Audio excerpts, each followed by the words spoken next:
Hello student, welcome to our channel Mohsin Explain GSEB Made Easy. Now in this video, we are going to discuss the question answer of subject Social Science, Standard 9th, Chapter 7th, Post-Independence India. Now, the question is, briefly state India's scientific and technological development. अब हम लोग इस question में India की scientific और technological development के बारे में बात करने वाले हैं. So the answer is India has made remarkable progress in the scientific and technological development.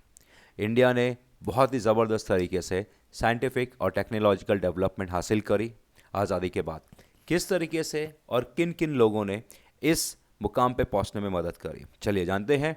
The contribution of scientist like doctor Homi Bhabha, जिस तरह से साइंटिस्टों ने अपना योगदान दिया, जैसे Homi Bhabha, doctor Raja Raman, doctor Vikram Sarabhai and doctor C V Raman.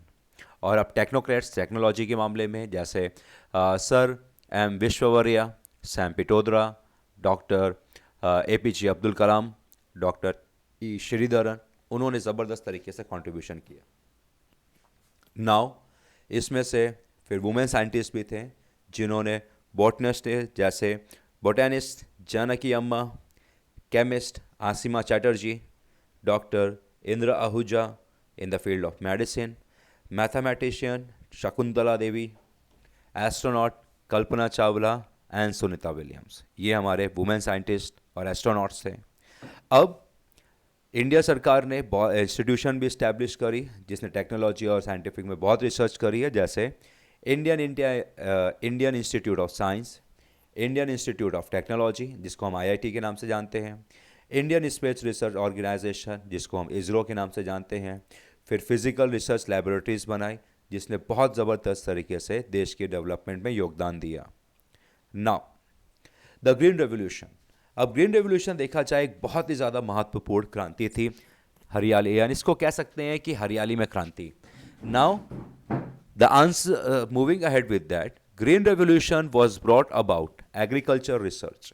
अब ग्रीन रेवोल्यूशन लाया किस लिए गया था, ताकि एग्रीकल्चर रिसर्च किया जा सके, एग्रीकल्चर टेक्नोलॉजी डेवलप की जा सके और इरिगेशन फैसिलिटी को इतना उम्दा बनाया जा सके कि ताकि किसानों को जो पानी ना मिल पाने की वजह से खेतीबाड़ी नहीं कर पा रहे हैं उनको भी आराम से खेतीबाड़ी कर सकें.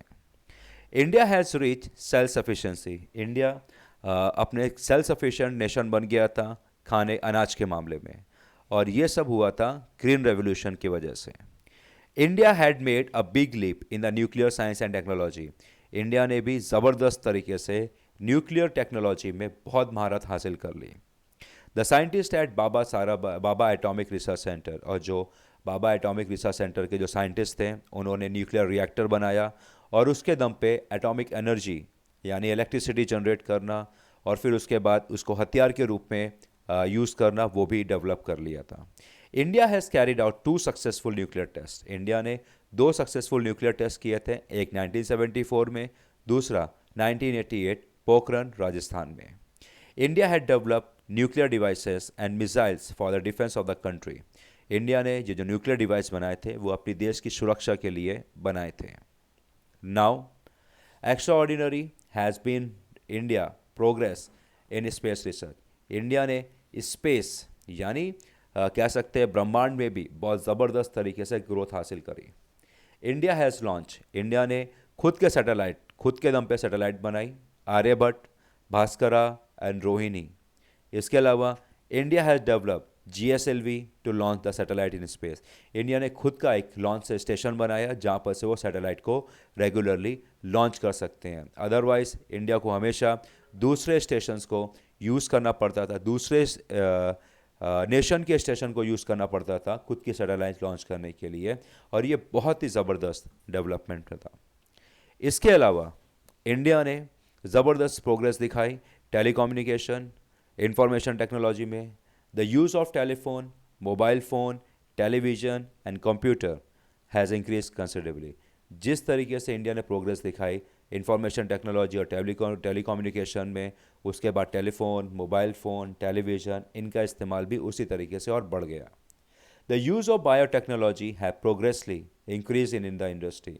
और फिर बायोटेक्नोलॉजी का भी इस्तेमाल इंडस्ट्रीज़ भी करने लगी, जिसकी वजह से प्रोडक्शन बहुत ट्रेमेंडस तरीके से बढ़ गया, वेस्टेज एकदम कम हो रहा था। एग्रीकल्चर में भी डेवलपमेंट देखने को मिला, एनर्जी सेक्टर में भी डेवलपमेंट देखने को मिला, और हेल्थ सेक्टर में तो सबसे ज़्यादा डेवलपमेंट देखने को मिला। आज इंडिया का जो हेल्थ सेक्टर है वो पूरी दुनिया में जाना जाता है।